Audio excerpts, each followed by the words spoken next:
نحمده ونصلي على رسوله الكريم اما بعد فاعوذ بالله من الشيطان الرجيم بسم الله الرحمن الرحيم رب اشرح لي صدري ويسر لي امري واحلل عقدة من لساني يفقهوا قولي.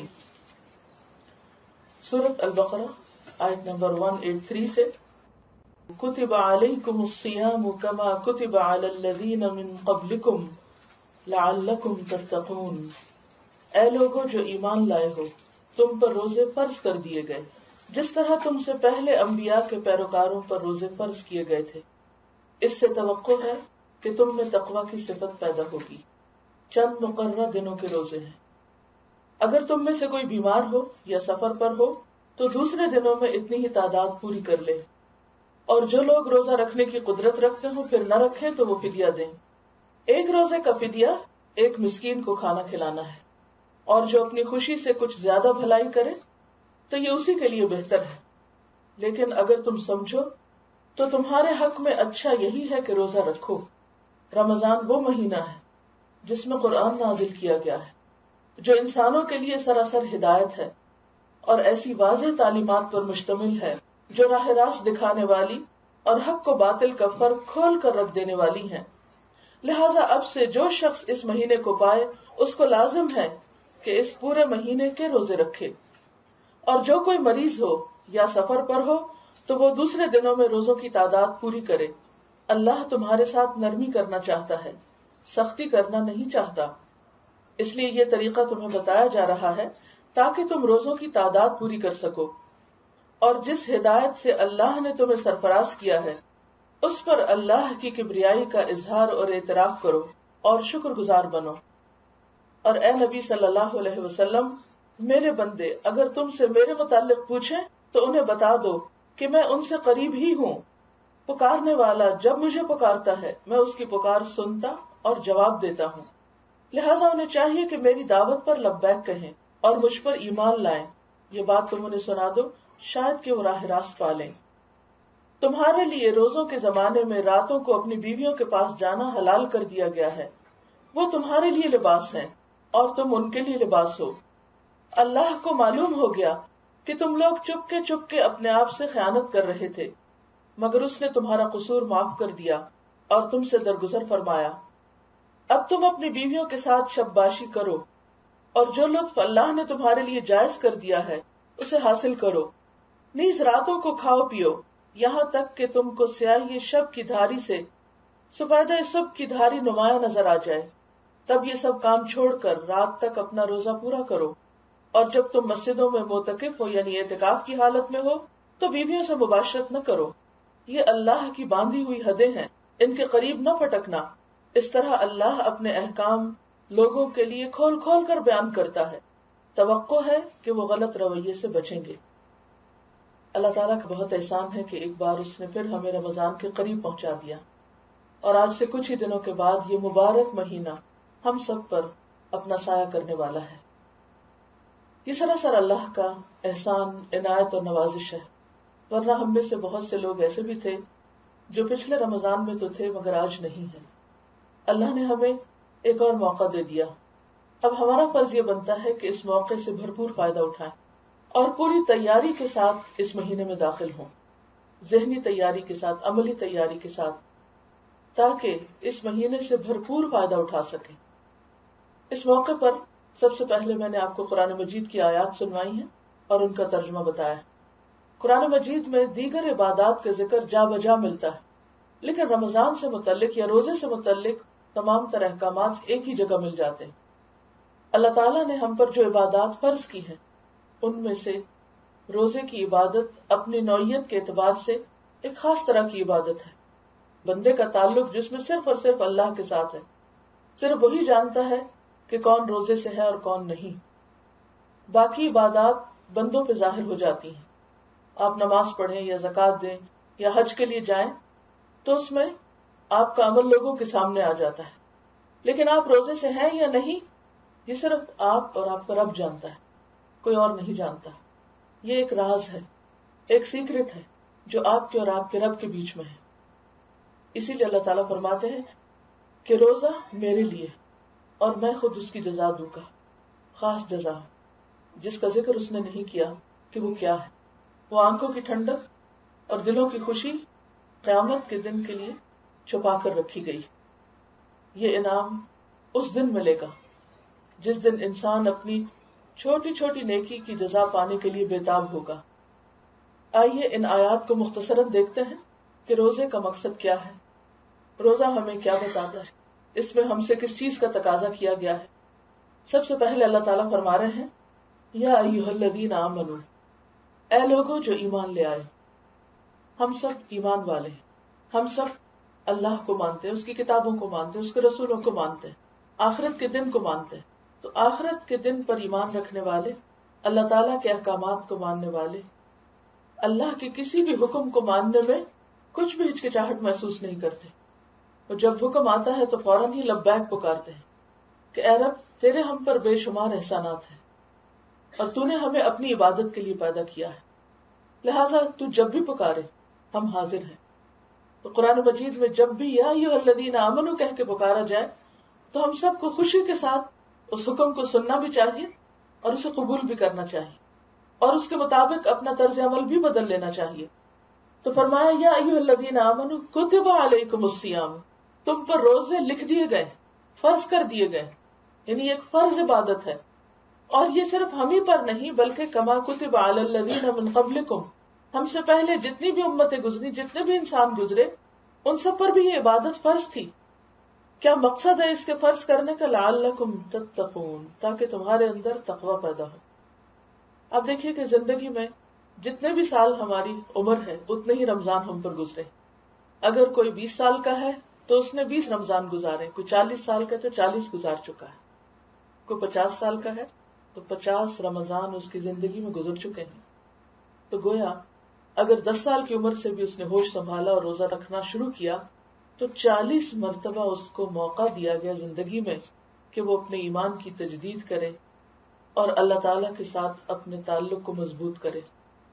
لیکن اگر 40 سال تک رمضان آتا اور جاتا رہا اور ایمان میں اضافہ نہیں ہوا تو ہم نے اپنا نقصان کیا. اب یہ موقع جو آ رہا ہے یہ پھر ایک اور موقع ہے تجدید ایمان کا. تجدید ایمان سے مطلب کیا ہے؟ ایمان کی افزائش اور ایمان کی مضبوطی کا، اللہ کا قرب حاصل کرنے کا، تقوی کی کیفیت پانے کا. اور تقوی اس خاص کیفیت کا نام ہے، انسان کے اندر پائے جانے والے اس خاص احساس کا نام ہے کہ جس میں انسان کو ہر جگہ، ہر وقت، ہر موقع پر اٹھتے بیٹھتے سوتے جاگتے چلتے پھرتے لین دین کرتے بات کرتے بات سنتے ہر وقت اس کے دل میں اللہ کی یاد رہتی ہے، اللہ تعالیٰ کا احساس رہتا ہے. تقویٰ وہ حالت ہے جو انسان کو غفلت سے نکالتی ہے، جو بندے اور اللہ کے درمیان ایک مضبوط تعلق پیدا کرتی ہے. اور آخر ہمارا تعلق اس سے کیوں نہ ہو؟ اسی نے تو ہم کو پیدا کیا، اسی نے ہمیں سب کچھ دیا اور اسی کی طرف ہم سب کو واپس جانا ہے. اس کے بغیر تو نہ ہمارا وجود ہے اور نہ ہمارے لیے کامیابی کا کوئی راستہ. اگر ساری مخلوق بھی ہم سے راضی ہو جائے اور وہ راضی نہیں اور وہ خوش نہیں تو ہمارے پاس کچھ بھی نہیں، ہمارے ہاتھ میں کچھ بھی نہیں. ساری دنیا کی دولت ہمیں مل جائے اور اگر وہ خوش نہیں تو ہمارے پاس کچھ بھی نہیں. ہم جو چاہیں وہ اس دنیا میں اس زندگی میں ہمیں مل جائے، لیکن اگر وہ نہ ملے جس نے ہمیں پیدا کیا تو گویا ہمیں کچھ بھی نہیں ملا. آپ دیکھیے کہ دنیا میں ماں باپ ہمیں دنیا میں لانے کا سبب بنتے ہیں. کسی ایسے بچے کے دل کی حالت پوچھیے، کسی ایسے انسان کو ٹٹول کر دیکھیے جسے یہ معلوم نہ ہو کہ اس کے ماں باپ کون ہیں. وہ ساری زندگی کس چیز میں سرگرداں رہے، اس کے پاس ڈھیروں دولت ہو، اس کے ڈھیروں بچے ہوں، اس کے بہت چاہنے والے ہوں، لیکن اگر اس کو زندگی میں ایک سوال کا جواب نہیں ملا تو اس کے لیے ہر نعمت بیکار ہو جاتی ہے. اس کا یہ خلا کوئی چیز پر نہیں کر سکتی، اسے کوئی چیز خوشی نہیں دے سکتی، کیونکہ اسے نہیں معلوم کہ اسے کس نے جنم دیا، وہ کس کا بچہ ہے، کس کی اولاد ہے. اگر ایک انسان کے بارے میں، اپنے والدین کے بارے میں لا علمی کی وجہ سے کوئی شخص اتنی بڑی کمی کا شکار ہو سکتا ہے تو ایسا شخص جس کو یہ پتا نہ ہو کہ اس کا خالق کون ہے، اس کو پیدا کرنے والا کون ہے؟ اسے اس دنیا میں بھیجنے والا کون ہے؟ اسے بنانے والا کون ہے؟ اور پھر اس زندگی کے بعد اس کا انجام کیا ہے؟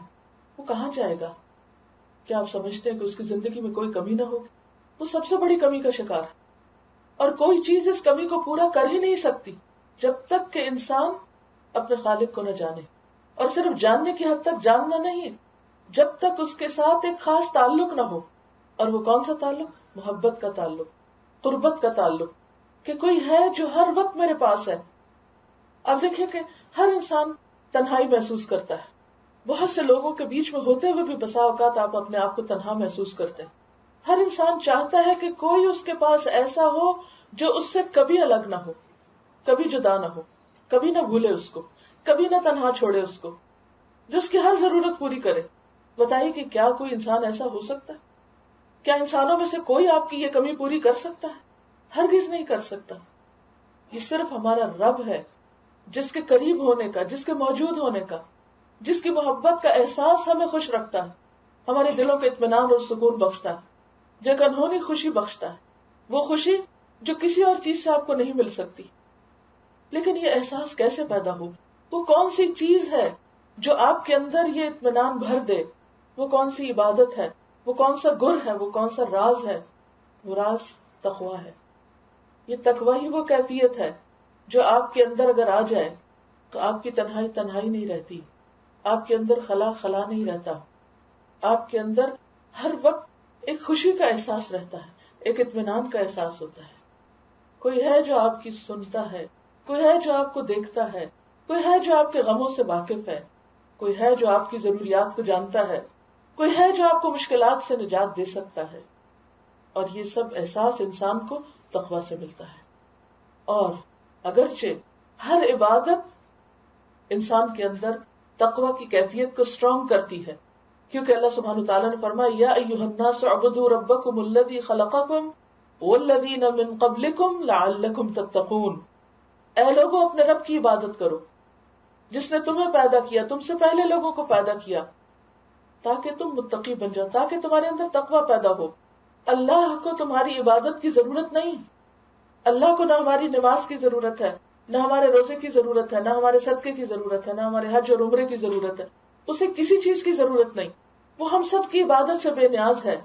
ہاں، ہمارا فرض یہ بنتا ہے کہ جو ہماری محبتوں کو ڈیزرو کرتا ہے، جو ہماری عقیدت اور قربت کو ڈیزرو کرتا ہے، ہم اس کے بن جائیں، ہم اس کی طرف بڑھیں۔ ہم اس کی ضرورت نہیں، وہ ہماری ضرورت ہے۔ اور جتنی بھی عبادات ہیں، جو بھی اللہ تعالیٰ نے ہم پر فرائض عائد کیے ہیں، وہ سب کے سب دراصل ہمارے ہی فائدے کے لیے، اور ان میں سے خاص طور پر روزے کی عبادت کا جو مقصد بتایا گیا وہ کیا ہے؟ کہ تمہارے اندر تقویٰ پیدا ہو، دوسرے لفظوں میں تمہارے اندر اللہ کی قربت کا احساس پیدا ہو، تمہارے دل کی غفلت دور ہو، تمہارے دل کا میل دور ہو، تمہارے دل میں روشنی آ جائے، تمہارے دل میں خوشی آ جائے، سکون آ جائے، قرار آ جائے۔ تو گویا آنے والا رمضان، اس کا مقصد کیا ہے، اس کا ہدف کیا ہے، ٹارگٹ کیا ہے، کہ وہ جو ہم زندگی کے پچھلے رمضانوں میں حاصل نہیں کر سکے وہ اس رمضان میں حاصل کریں، اور یہ رمضان ہماری زندگی میں واقعی ایک تبدیلی کا ذریعہ ہو، حقیقی تبدیلی کا۔ اپنے آپ کو آپ ایمان کی کس کیفیت پر پاتے ہیں، رمضان سے پہلے اس کا ایک ٹیسٹ کر لیجئے کہ کہاں کھڑے ہیں آپ، اور پھر رمضان کے آخر میں دوبارہ اپنا ٹیسٹ کیجئے کہ کیا آپ کے ایمان میں اضافہ ہوا، کیا آپ کی نمازیں بہتر ہوئیں، کیا آپ کے دل میں اطمینان کی کیفیت بڑھی، کیا آپ کے دل میں انسانوں کی ہمدردی میں اضافہ ہوا، کیا آپ کو اللہ کے ذکر سے محبت ہوئی، کیا تنہائی میں اللہ کی یاد اچھی لگتی ہے، آپ کے دل کی کیفیت کیا ہے۔ تو گویا رمضان دلوں کو زندہ کرنے کا پروگرام ہے، دلوں کے اطمینان کا پروگرام ہے۔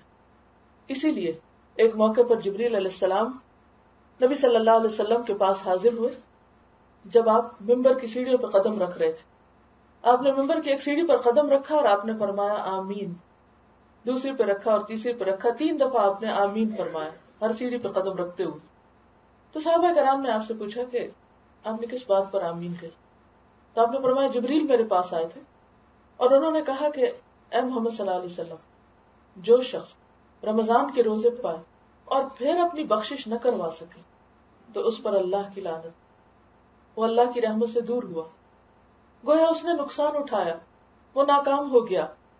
تو اگر یہ رمضان ہماری زندگی میں کوئی تبدیلی نہیں لاتا اور ہمیں پہلے سے بہتر انسان نہیں بناتا، ہمارے ایمان میں اضافہ نہیں ہوتا، ہمارے خدا خوفی میں اضافہ نہیں ہوتا، خدا کی محبت میں اگر اضافہ نہیں ہوتا، تو گویا ہم نے پھر صرف گنتی کے دن پورے کر دیے، بھوکے پیاسے رہ کر، اور حاصل کچھ بھی نہ کیا۔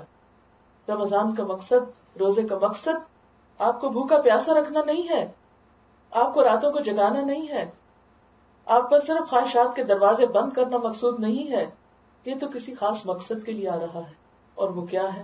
لعلکم تتقون، تاکہ تم میں تقوی آ جائے، تم میں اللہ کا ڈر آ جائے، تم میں اللہ کی محبت آ جائے، تم میں اللہ کی یاد سب سے زیادہ آ جائے، تم میں اللہ کی محبت ہر چیز سے بڑھ جائے۔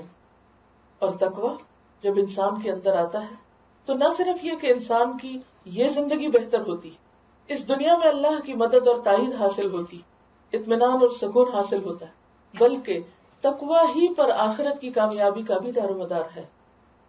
قرآن مجید اگر آپ کھول کر دیکھیں اور جہاں جہاں تقوی کا لفظ آیا تو آپ دیکھیں گے کہ بہت ساری آیات اس بات کی تائید کریں گی کہ بہت سی دنیا اور آخرت کی کامیابیاں تقوی ہی سے وابستہ ہیں، خواہ وہ ہماری ازدواجی زندگی ہو، خواہ ہماری معاشرتی زندگی ہو۔ قرآن مجید میں جہاں نکاح اور طلاق اور ان تمام چیزوں کا ذکر آتا ہے، ان سب میں تقوی کا ذکر آتا ہے۔ تو گویا تقوی دنیاوی کامیابی کا بھی ذریعہ ہے، خاندانی تعلقات اچھے کرنے کا بھی ذریعہ ہے، اور اس کے ساتھ ساتھ آخرت کی کامیابی کا حصول بھی تقوی کے بغیر ممکن نہیں۔ جنت میں جانے والوں کی اعلیٰ ترین صفت کیا ہے کہ وہ متقی ہوں گے، ان المتقین فی جنات و نہر، متقی لوگ باغوں اور چشموں میں ہوں گے، عند ملیک مقتدر، اس اقتدار والے بادشاہ کی مجلس اور صحبت ان کو نصیب ہوگی، اللہ کا دیدار نصیب ہوگا۔ اگر دنیا میں اللہ کی یاد دل میں نہیں اور اللہ کی محبت نہیں تو کل اللہ کی ملاقات کا شوق بھلا کیسے ہو سکتا، اور اللہ کو دیکھنے کے لیے بےتابی کہاں سے ہو سکتی، اور اللہ کی مجلس میں بیٹھنے کی محبت کہاں سے ہو سکتی۔ اور اگر شوق ہی نہیں تو پھر اس اعزاز سے نوازا بھی کیوں جائے؟ اگر آپ کو اللہ سے ملنے کا شوق نہ ہو تو اللہ آپ کو ملاقات کا شرف کیوں بخشے؟ لہٰذا بے حد ضروری ہے کہ اس رمضان کے ذریعے ہم تقوی حاصل کریں اور تقوی کے ذریعے ہم کامیابی حاصل کریں۔ تو گویا رمضان کا مہینہ کامیابی کا مہینہ ہے، جہاں یہ برکتوں کا مہینہ ہے، رحمتوں کا مہینہ ہے، کچھ حاصل کرنے کا مہینہ ہے، اپنے اخلاق سنوارنے کا مہینہ ہے، اور آخرت کی آگ سے نجات کا مہینہ ہے۔ وہاں دنیا میں بھی کبیرہ گناہوں سے بچنے اور اپنی غلط عادتوں کو توڑنے کا مہینہ ہے، اور اس کے ساتھ ساتھ بے شمار اور فائدے بھی، مثلا جسمانی صحت کے حصول کا مہینہ بھی، روحانی صحت کا حصول بھی ہے۔ انسان ذہنی اور جذباتی طور پر بھی بہتر انسان محسوس کرتا ہے اگر وہ شعور کے ساتھ روزے رکھے، کیونکہ تقوی شعور کی کیفیت کا نام ہے، بے شعوری سے نکل کر شعور کی حالت میں آنے کا نام ہے۔ پھر فرمایا ایام معدودات، ڈے 1 پر ہی کاؤنٹ ڈاؤن شروع ہو جاتا، چند دنوں کے روزے، صرف چند دن۔ اب دیکھیں کوئی مہینہ آپ اتنا گنتے، معدود کا لفظی معنی ہوتا ہے گنے ہوئے، یعنی یہ دن گنے جاتے ہیں، ہر روز گنتے ہیں، ہر روز روزہ رکھ کے ایک دن پوچھتے اچھا آج کون سا روزہ ہے اور کتنے باقی رہ گئے۔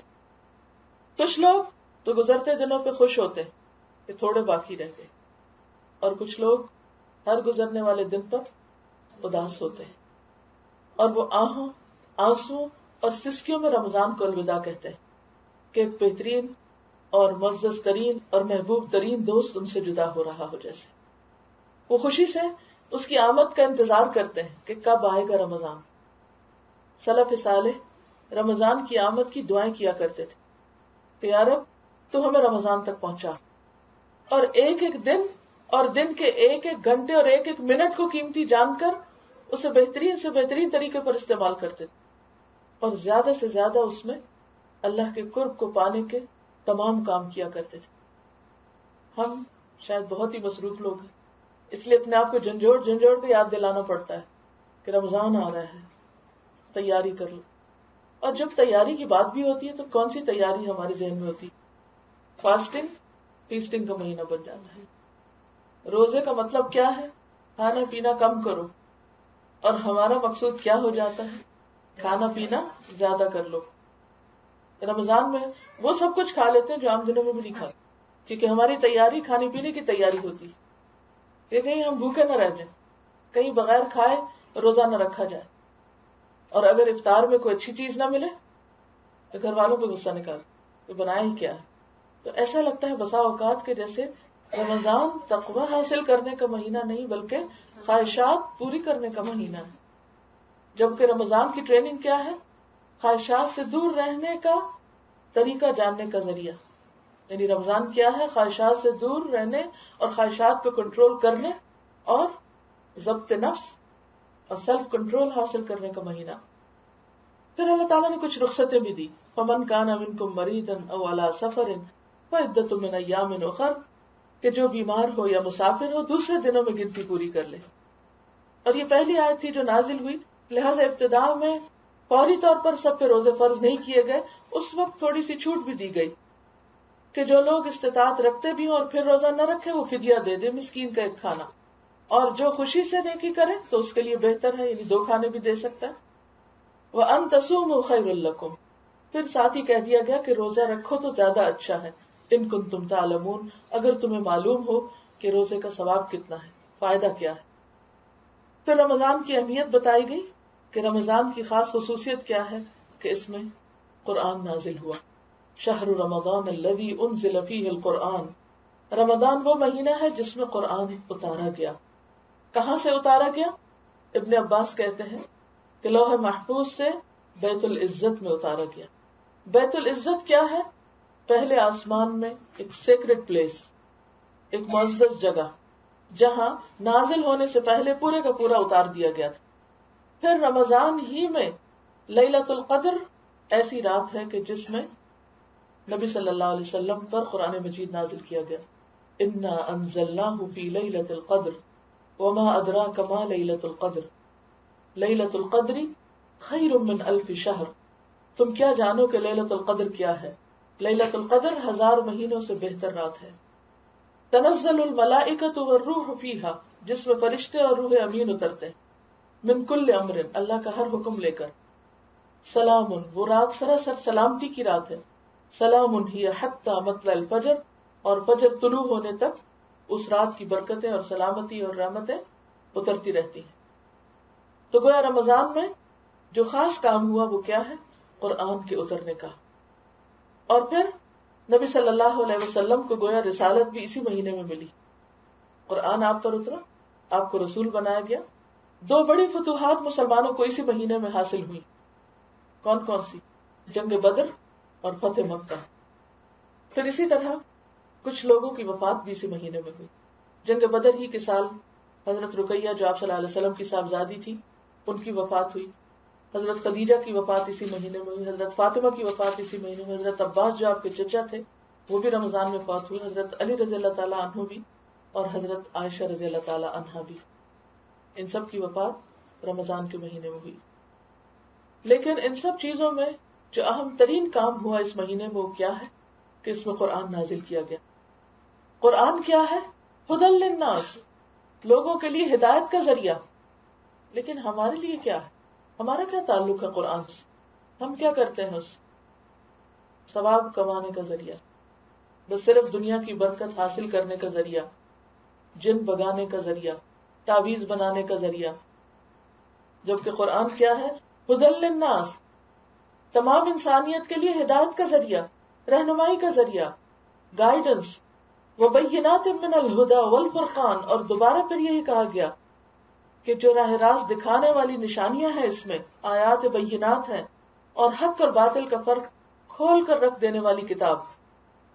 فمن شاہد منکم الشہر فلیصم، جو یہ مہینہ پائے اسے چاہیے کہ روزے رکھے. تو اس آیت سے کیا پتہ چلتا ہے کہ روزہ فرض عبادت ہے. ہم سب پر روزہ فرض ہے. ہاں، کس کے لیے اجازت اور رخصت ہے؟ ومن کان مریضا، جو کوئی بیمار ہو. کیسا بیمار؟ کہ جس کی بیماری ایسی بیماری ہو کہ روزہ رکھ کر وہ مزید بڑھ جائے، یعنی بیماری میں اضافہ ہو جائے. اگرچہ روزہ بہت سی بیماریوں کا علاج بھی ہے. روزہ کیا ہے؟ بیماریوں کا علاج ہے. اور اس میں آپ دیکھیں کہ اب بہت کچھ لکھا گیا ہے اس کے بارے میں کہ روزے کی حالت میں یا رمضان میں کون کون سی بیماریاں اور کتنی بیماریاں جو ہیں وہ ان کا علاج ہوتا ہے. اس میں ایک جرمن ڈاکٹر ہے آٹو بشنگر، وہ کہتے ہیں کہ fasting is without any doubt operation without surgery. کیا ہے؟ آپریشن وداؤٹ سرجری، یعنی آپ کے جسم کو کاٹے بغیر اس کی سرجری ہو جاتی ہے اور بہت سی چیزوں کا علاج ہو جاتا ہے. 100,000 پلس ڈیزیز اس سے کیور ہوتی ہیں اندر کی، جن کو خود بھی انسان کو نہیں پتا ہوتا.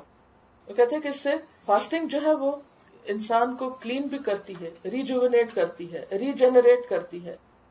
انسان کے جو مائنڈ، باڈی اور سول، ان سب کو اکٹھا کیور کر رہی ہوتی. یعنی کچھ چیزیں تو ایسی ہوتی ہیں نا کہ آپ کرتے ہیں تو مثلاً آپ کے جسم کو صحت ہو رہی ہوتی ہے، آپ دوا کھاتے ہیں تو آپ کے جسم کو فائدہ ہوتا ہے، آپ قرآن پڑھتے ہیں تو آپ کی روح کو فائدہ ہوتا ہے، قرآن شفا ہے، اگرچہ جسم کو بھی فائدہ دیتا ہے وہ، یعنی جسمانی بیماریاں بھی اس سے دور ہوتی ہیں. اسی طرح کچھ چیزیں آپ کر رہے ہوتے ہیں تو آپ کو جذباتی طور پر یا ذہنی طور پر کچھ آسودگی حاصل ہو جاتی. لیکن رمضان ایک ایسا مہینہ ہے کہ جس میں جسم، روح اور دل اور دماغ یہ سارے کے سارے بیک وقت کیور ہو رہے ہوتے ہیں. ان سب کو اکٹھے ایک شفا مل رہی ہوتی اور یہ رمضان کے بغیر نہیں ہو سکتا.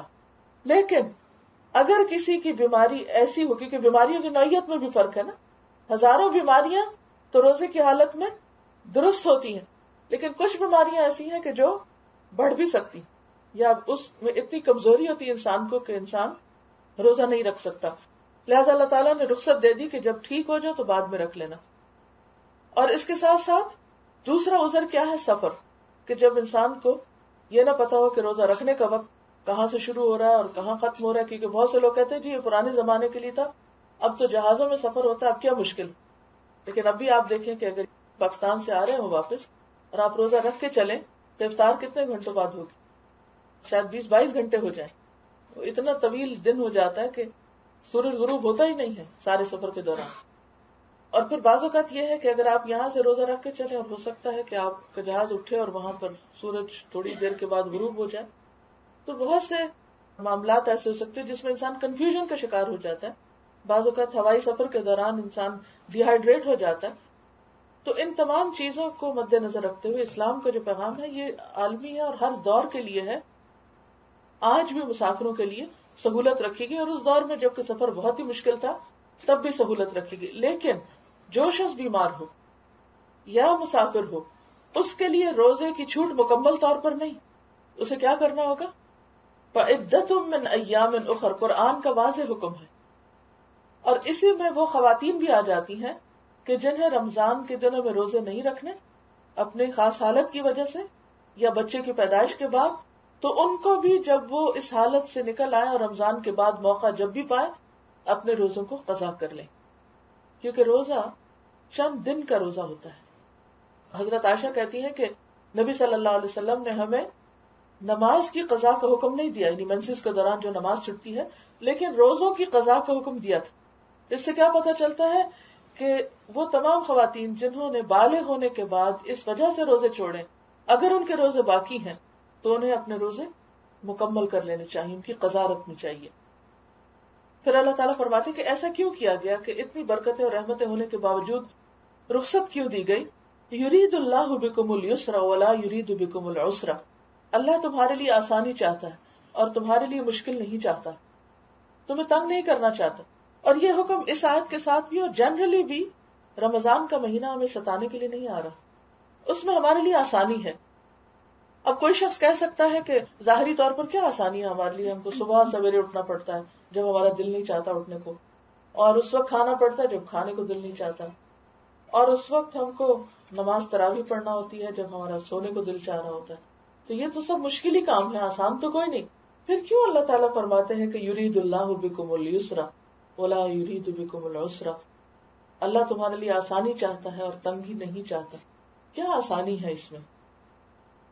آپ دیکھیے کہ اگر آپ غور کریں تو اللہ تعالیٰ نے ایک ہمیں اصول دیا ہے کہ ان مع العسر یسرا، یہ نہیں کہا ان مال یسر یسرا. 2 دفعہ قرآن مجید میں آتا ہے سورۃ الشرح میں ان مال عسر یسرا, کہ تنگی کے ساتھ آسانی ہے, تنگی کے ساتھ آسانی, یقیناً تنگی کے ساتھ آسانی. اگرچہ ہمیں صبح اٹھنے میں مشکل ہوتی, کھانے میں اس وقت مشکل ہوتی ہے جبکہ کہا گیا کہ سحری کھاؤ, کیونکہ سحری کھانا ایک مبارک کھانا ہے, اور آپ نے دیکھا ہوگا کہ تھوڑا سا بھی کھا کے آپ سارا دن چل سکتے ہیں, جبکہ اتنا اماؤنٹ میں اگر آپ ناشتہ کریں تو دوپہر میں بھوک لگ جاتی ہے آپ, تو وہ برکت کا وقت ہے. فإن فی السحور برکہ. تو آپ دیکھیے کہ صبح اٹھنے میں اگرچہ مشکل ہے لیکن کچھ فائدہ بھی ہے. کیا فائدہ, کیا فائدہ ہوتا ہے اس میں؟ اگرچہ تنگی ہے لیکن اس میں آسانی بھی ہے. دنیاوی فائدہ بتائیے, دینی فائدے تو فائدے ہی فائدے ہیں, وہ تو اجر ہی اجر ہے, ثواب ہی ثواب ہے اللہ کے ہر حکم ماننے میں. لیکن دنیاوی اعتبار سے بھی آپ دیکھیں کہ جب آپ ارلی مارننگ اٹھتے ہیں تو آپ کے دن میں کتنی برکت ہو جاتی, آپ کا وقت کتنا بچتا ہے, پھر آپ کتنے آرگنائز ہو جاتے ہیں کہ آپ کو ایک خاص لمٹ تک کام مکمل کرنا ہے. آپ دیکھیے ماڈرن ورلڈ میں یہ سارے الفاظ ہیں ہمارا ڈیڈ لائن, تو آپ دیکھیے کہ جو سحری کی بھی ایک ڈیڈ لائن ہوتی ہے کہ اس کے بعد آپ نے نہیں کھانا, اس سے پہلے اپنا کام مکمل کرنا. کیا ہوتا ہے, آپ کا کھانا بھی ختم ہو جاتا ہے اور آپ کا کچن بھی سمٹ جاتا ہے, اور وہ ایک بڑا چنک ٹائم کا آپ کو مل جاتا ہے جو عام دنوں میں اس طرح نہیں ملتا. پھر آپ دیکھیے کہ عموماً صبح کے وقت جب سب رش میں ہوتے ہیں تو کوئی ناشتہ کر کے نہیں نکلتا, سب اٹھا کے راستے میں جا رہے ہوتے ہیں, گاڑی میں بیٹھ کے ناشتے کر رہے ہوتے ہیں. تو بات یہ ہے کہ رمضان میں آپ کو پتا ہوتا ہے کہ مجھے روزہ رکھنا ہے, اور سحری کھانے میں برکت ہے اور ثواب ہے, فائدہ ہے, لہٰذا آپ لازمی طور پر صبح کھانے لگتے ہیں. اور صبح میں جب انسان کھاتا ہے تو اس کی باڈی جو ہے وہ زیادہ بہتر طور پر سارے دن میں اس کو ہضم کر سکتے. پھر اسی طرح یہ کہ سارا دن آپ بھوک کاٹتے ہیں, اب 12 گھنٹے 13 گھنٹے آپ کچھ نہیں کھاتے, تو آپ دیکھیے کہ جو کچھ انسان منہ میں لیتا ہے اس کے باہر نکلنے تک کم از کم 12 گھنٹے اس کو لگتے. اب ایک چیز آپ نے سحری کے وقت کھا لی, اب 12 گھنٹے تک آپ کا سسٹم بغیر ڈسٹربنس کے کام کر رہا ہے. آپ دیکھیے کہ جب بھی آپ کو کوئی کام کرنا ہوتا ہے, کچھ لکھنا ہوتا ہے, کسی سے کوئی بات کرنی ہوتی ہے, کوئی غور و فکر کرنا ہوتا ہے, تو آپ کیا چاہتے ہیں کہ آپ کو کوئی ڈسٹرب نہ کرے, کوئی انٹرفیئرنس نہ ہو, کوئی آپ کو پریشان نہ کرے, تاکہ آپ کو کیا ملے, یکسوئی. کیونکہ یکسوئی میں آپ کا ذہن زیادہ کام کرتا ہے, آپ زیادہ ڈیپ تھنکنگ تک جاتے ہیں, آپ زیادہ گہری باتیں سوچ سکتے ہیں, آپ کے جو پروڈکشن ہے وہ زیادہ بہتر ہوتی, زیادہ بہتر پروڈیوس کر سکتے کوئی بھی کام کرے. حتیٰ کہ کھانا پکانے میں بھی آپ دیکھیں, اگر آپ چمچ چلا رہے اور ادھر سے آ کے کوئی اور چلا رہے اور آپ نے چولہا ہلکا کیا اور کسی نے آ کے تیز کر دیا اور آپ اس میں تھوڑا پانی ڈالا, کسی نے آ کے زیادہ ڈال دیا, تو آپ دیکھ کھانا کیا پکے گا. ایک کھانا پکانے میں ہی اگر کوئی ڈسٹرب کرنا شروع کر دے, یا یہ کہ پکاتے ہوئے بچہ رو پڑے اور آپ کو وہ بند کر کے جانا پڑے, پھر آ کے آپ اس کو آن کریں, تو وہ ٹیسٹ نہیں بنتا کھانے, جو کہ بغیر کسی انٹرفیئرنس کے, بغیر کسی ڈسٹربنس کے یکسو ہو کر آپ کام کرتے ہیں, چاہے وہ ذہنی کام ہو, چاہے وہ جسمانی کام ہو, اور چاہے وہ ہمارے جسم کو کام کرنے کا موقع ہو, خواہ وہ ہمارے معدے کا کام. تو ہمارے معدے کو صرف رمضان کے مہینے میں بغیر کسی انٹرپشن اور انٹرفیئرنس کے یکسوئی کے ساتھ اپنا کام مکمل کرنے کا موقع ملتا ہے, اور پھر اس کو ایک آرام بھی ملتا ہے, اور وہ اپنی جگہ پر بحال ہوتا ہے آ کر, اور بہتر طور پر ایک طرح سے اس کی بھی تجدید, جہاں ہمارے ایمان کی تجدید ہو رہی ہوتی ہے وہاں ہمارے ڈائجسٹو سسٹم کی بھی تجدید ہو رہی ہوتی ہے, اس کی کلینزنگ ہو رہی ہوتی. اور پھر اس طرح کہتے ہیں کہ روزے کی حالت میں سارے ٹاکسنز جو ہیں وہ جسم سے نکلتے ہیں, کیونکہ انٹرفیئرنس نہیں ہوتی, پورا کام ہوتا ہے اس کا. اور پھر آپ دیکھیے کہ بلڈ پیوریفیکیشن بھی ہوتی ہے اس سے, یعنی ہمارا خون بھی صاف ہوتا ہے.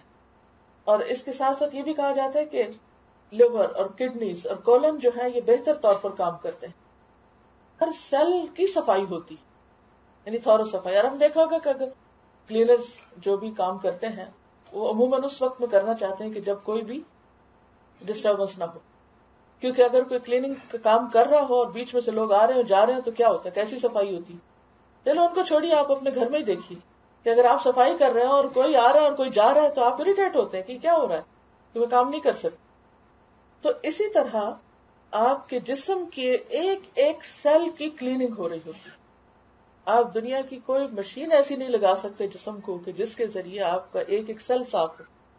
یہ واحد روزہ ایسی ایکسرسائز ہے, یہ ایسی میڈیسن ہے, یہ ایسا علاج ہے کہ جس کے ذریعے نہ صرف یہ کہ روحانی طور پر انسان کی صفائی ہوتی ہے بلکہ جسمانی طور پر بھی. اور پھر اس میں آپ دیکھیے کہ جب روحانی طور پر انسان مضبوط ہوتا ہے تو جسمانی طور پر بھی اس کی قوت زیادہ ہو جاتی. اور اس میں نہ صرف یہ کہ کھانے پینے کے اوقات کا جو ڈسپلن ہے وہ کام آتا ہے بلکہ قرآن کی کثرت سے قرات، اس کا سننا اور اس کا پڑھنا جو ہے یہ مزید سونے پہ سہاگے کا کام کرتا ہے.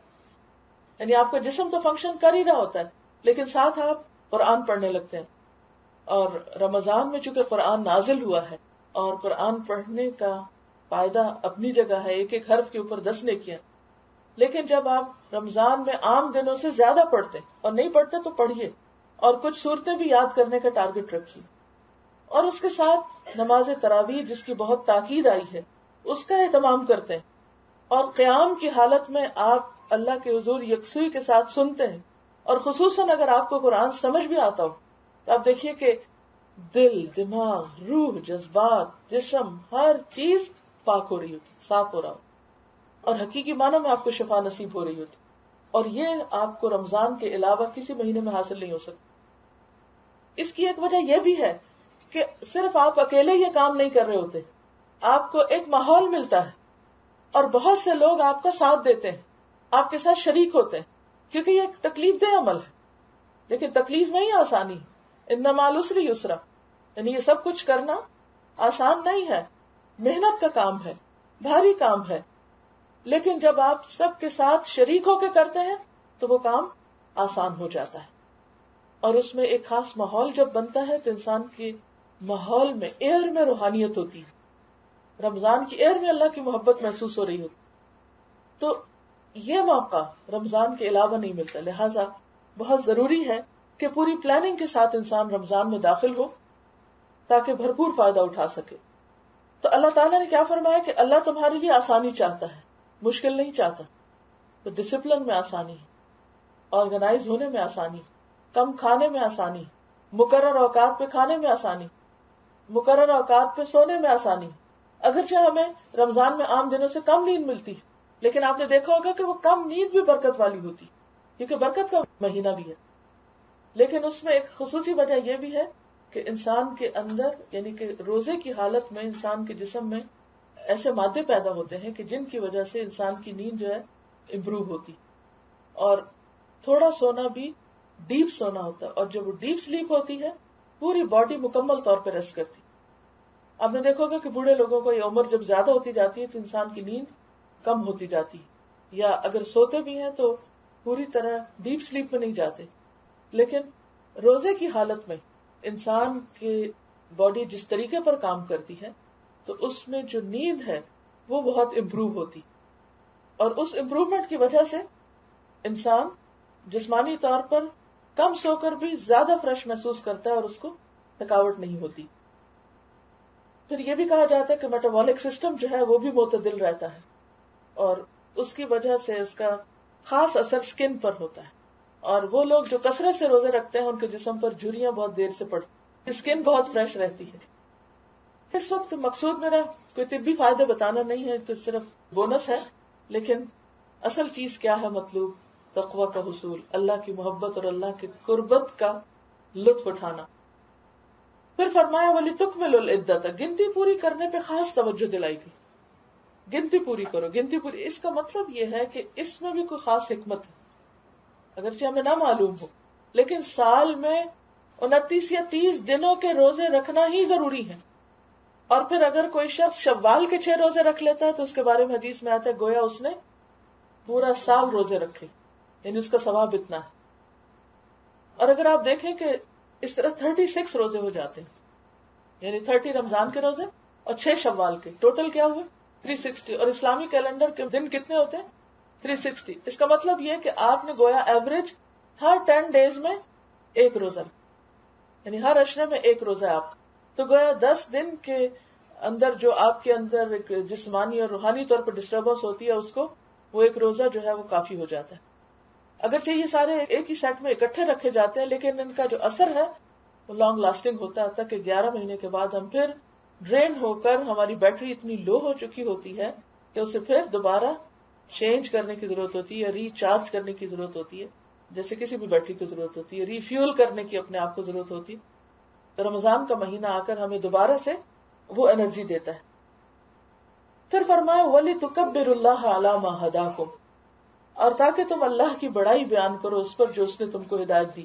کس چیز کی ہدایت؟ کہ یہ روزے رکھنے کا طریقہ اور سلیقہ سکھایا اور اس کا سارا ڈسپلن بتا دیا کہ جب رمضان ختم ہوتا ہے تو کیا ہوتا ہے. اس دن رمضان کے اختتام پر انعام ملتا ہے، عید آتی، اور عید کی خاص عبادت یا ذکر کیا ہے؟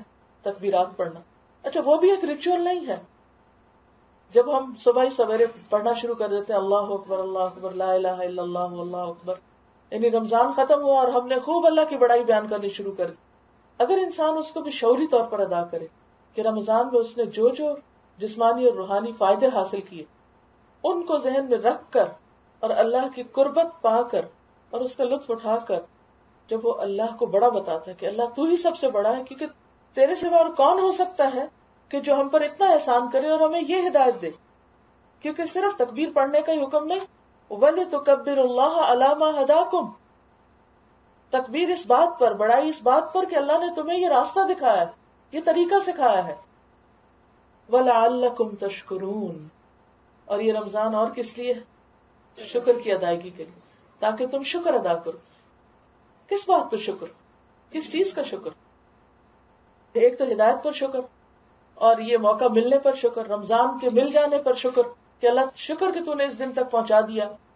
اور اس کے علاوہ اب دیکھیے کہ عام طور پر جب ہمیں بہت سی نعمتیں ملی ہوتی ہیں نا تو ہم پھر بھی روتے رہتے ہیں، ہم شکوے ہی کرتے رہتے ہیں، ہمیں شکر نہیں آتا. اگر ایک دن میں جو کچھ ہم کھاتے ہیں وہ سارے کی لسٹ تو کبھی بنائیں کہ کتنا کچھ کھا لیتے. صرف ایک لقمہ جو لیتے ہیں اس کے اندر کتنے انگریڈینٹس ہوتے ہیں، کیا کچھ ملغوبہ بنایا ہوا ہوتا ہے جو بھی ہم کھا رہے ہوتے ہیں. اب دیکھیے کہ اتنا کچھ کھانے کے باوجود بھی دل سے شکر ادا نہیں ہوتا، اور نہ ہی کچھ کھا کے خوشی ہوتی. بس کھا لیتے ہیں، ٹھیک ہے بھوک لگی تھی کھا لیا، کسی نے یاد رہا تو الحمدللہ کہہ دیا، نہیں تو نہ سے کیا ہوا، کھاتے ہیں نا، سبھی کھاتے ہیں. لیکن اگر آپ غور کریں تو آپ دیکھیں گے کہ جب انسان سارا دن بھوک کاٹنے کے بعد افطار کرتا ہے، پانی کا گھونٹ پیتا ہے یا کھجور کھاتا ہے، تو اس وقت الحمدللہ ادا ہوتا ہے. کیسا ہوتا ہے؟ شدید پیاس کے بعد جب پانی ملتا ہے تو واقعی خوشی ہوتی ہے. نبی صلی اللہ علیہ وسلم نے فرمایا للصائم فرحتان، روزہ دار کے لیے دو خوشیاں. ایک خوشی تو اس کو افطار کے وقت ہوتی کہ جب انسان کچھ کھاتا ہے تو پھر کہتا ہے اللہ تیرا شکر ہے کہ تو نے یہ پانی بنایا، تو نے یہ کھجور پیدا کی، تو نے یہ کھانا دیا ہم کو. تو وہ ایک خوشی کی اور شکر کی کیفیت روز 30 دن تک ہم شکر ادا کرتے ہیں. اور خصوصاً وہ لوگ جن کو روزہ بہت لگتا ہے، سمجھ آ جاتی ہے کہ بھوک کیا چیز. عام دنوں میں تو ہم بھوکے رہتے نہیں، ہر وقت اتنا کچھ اویلیبل ہے، گھروں میں بھی فریج بھرے ہوئے ہیں، بیگ بھرے ہوئے ہیں، ہر جگہ کچھ نہ کچھ کھانے کو مل جاتا ہے، تو وہ کیفیت نہیں آتی. لیکن رمضان میں انسان بھوک سے گزر کر جب کچھ کھاتا ہے تو کسی نہ کسی درجے پر شکر کی کیفیت ضرور آتی ہے، اور پھر یہ ساری زندگی کا ایک حصہ بن جاتا ہے. تو گویا روزہ انسان میں صرف تقوی ہی نہیں، صرف اللہ کی بڑائی کا احساس ہی نہیں، شکر کی کیفیت بھی پیدا کرتا ہے. اور آپ دیکھیے کہ شکر آغاز کہاں سے ہوتا ہے قرآن مجید کا؟ الحمدللہ رب العالمین. یہ تو پہلا سبق ہے جو ہم کو سکھایا گیا کہ ہمیں شکر گزار ہونا ہے.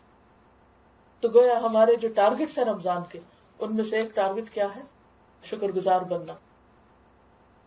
اور پھر روزہ جب افطار کرتے ہیں تو اس وقت خصوصی طور پر دعائیں قبول ہوتی. تو ساتھ ہی فرمایا وَإِذَا سَأَلَكَ عِبَادِي عَنِّي فَإِنِّي قَرِيبٌ، کہ جب میرے بندے آپ سے میرے بارے میں پوچھیں تو بتا دیجئے کہ میں قریب ہوں. قریب ہوں. روزے کا مقصد کیا ہے؟ اللہ کے قریب ہونا. اللہ تو بندے کے قریب ہے ہی، بندہ بھی تو اللہ کو قریب محسوس کرے نا. تو خصوصی طور پر یعنی سارا دن جب آپ روزے سے ہوتے نا تو آپ کو ایک احساس رہتا ہے کہ اللہ دیکھ رہا ہے، اللہ دیکھ رہا ہے، اللہ ہے کہیں پاس، اللہ ہے کہیں پاس. آپ کچھ کھاتے نہیں، آپ کوئی ایسا کام نہیں کرتے جس سے روزہ ٹوٹے. آپ کلی بھی کرتے ہیں وضو کرنے کے لیے تو کتنے کانشیس ہوتے ہیں. عام دنوں میں کلی کرتے ہیں، یاد ہی نہیں ہوتا کلی کر رہے ہیں، اپنے ہی خیالوں میں کھوئے تو کلی بھی کر لی، وضو بھی کر لیا، بات ختم. لیکن رمضان میں کلی کرتے ہوئے بھی، ناک میں پانی ڈالتے ہوئے بھی ہم کو اللہ یاد رہتا ہے، ذرا بھی کیئرلیس نہیں ہوتے. تو یہ سب کچھ کیا احساس دلاتا ہے ہم کو ہر وقت اللہ کے قریب ہونے کا. تو اللہ تعالیٰ فرماتے ہیں ہاں میں قریب ہوں. خصوصی طور پر کن بندوں کے قریب؟ جو اللہ کی اطاعت میں وقت گزارتے. آپ دیکھیے کہ مثلا نماز میں اللہ کی عبادت آپ کرتے ہیں نا تو چند منٹ کے لیے کرتے ہیں، پھر آپ نماز سے باہر آ جاتے ہیں. قرآن پڑھتے ہیں چند منٹ کے لیے یا گھنٹے کے لیے، پھر اس کے بعد آپ کوئٹ کر دیتے ہیں.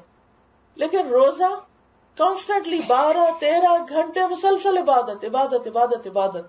آپ کئی گھنٹے تک عبادت ہی کی کیفیت میں رہتے ہیں، اور یہ آپ کو روزے میں ہی نصیب ہوتا ہے. صدقہ خیرات کرتے ہیں تو 1 سیکنڈ لگتا ہے کچھ نکال کے کسی کو دینے میں، بات ختم. یہ ایک طویل ترین عبادت کی کیفیت ہوتی ہے جس میں سب سے زیادہ انسان کو اللہ کا قرب نصیب ہوتا ہے. تو پھر جب انسان اللہ کو قریب پاتا ہے تو مایوس نہیں ہوتا.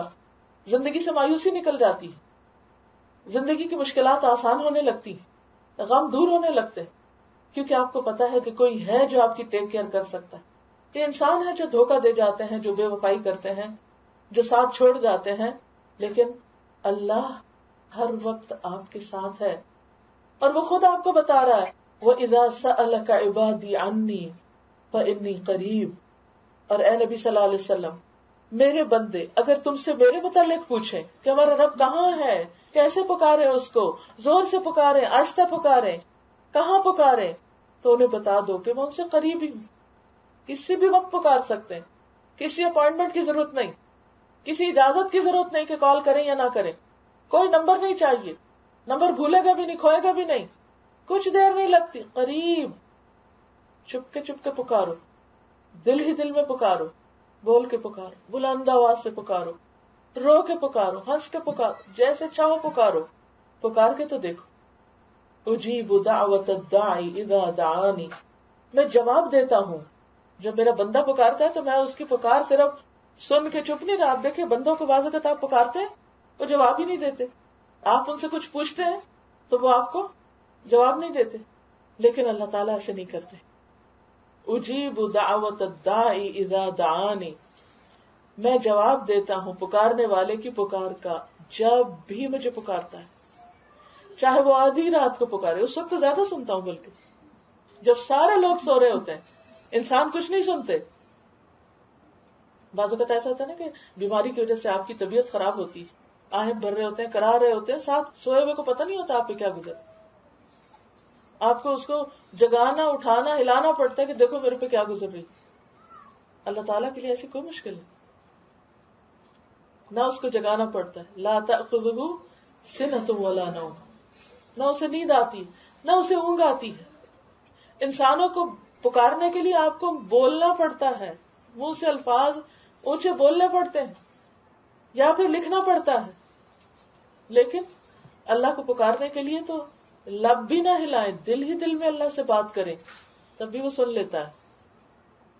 وہ ہر ایک کی سنتا ہے، کوئی مرد ہو یا عورت، کوئی بوڑھا ہو یا جوان ہو، کوئی بیمار ہو یا تندرست ہو، سب کی سنتا ہے. قرآن مجید میں ایک خاتون جو اپنے شوہر کی شکایت لے کر نبی صلی اللہ علیہ وسلم کے پاس آئیں تو اللہ تعالیٰ ان کے بارے میں فرماتے ہیں قد سمع اللہ قول التی تجادلک فی زوجہا وتشتکی الی اللہ واللہ یسمع تحاورکما. یقیناً سن لی اللہ نے اس عورت کی بات جو تم سے اپنے شوہر کے بارے میں جھگڑ رہی تھی، اور اللہ تم دونوں کی باتیں سن رہا تھا. واللہ یسمع تحاورکما. تو بات یہ ہے کہ بعض اوقات ہم انسانوں سے شکوے کرتے ہیں، انسانوں کو جھنجھوڑتے ہیں، ان سے پوچھتے ہیں، ان کو پکارتے ہیں مدد کے لیے، وہ ٹس سے مس نہیں ہوتے، وہ جواب نہیں دیتے. اس وقت کیا ہوتا ہے؟ فرسٹریشن بڑھتی ہے. لیکن وہ رب ہے جو جب تک ہماری سانس میں سانس، ہمارے جسم میں روح ہے، جب تک ہم ہوش میں ہیں، جب بھی اسے پکارے، جس چیز کے لیے بھی پکارے، وہ سن لیتا ہے. اور صرف سن کے چپ نہیں کر جاتا، وہ جواب دیتا ہے. ہاں یہ الگ بات ہے کہ وہ جواب بسا اوقات ہمیں عملی شکل میں نظر آ جاتا ہے کہ جو ہم مانگتے ہیں وہ ہمیں مل جاتا، فوراً مل جاتا. کبھی ایسا بھی ہوتا، ابھی بات دلی میں ہوتی ہے کہ اگلے لمحے اللہ تعالیٰ سبب پیدا کر دے. اور کبھی ایسا ہوتا ہے کہ اس وقت تو نہیں ملتا لیکن کچھ عرصے بعد مل جاتا ہے. کبھی ایسا بھی ہوتا ہے کہ وہ نہیں ملتا جو آپ مانگ رہے، اس سے بہتر چیز ملتی ہے جو آپ کو پتہ ہی نہیں ہوتا کہ یہ دعا کی وجہ سے آپ کو ملی، اور آپ کہتے ہیں پتہ نہیں کون سی نیکی کام آئی تھی. وہ آپ نے کچھ اور مانگا تھا، اللہ نے آپ کو اسے بہتر دیا.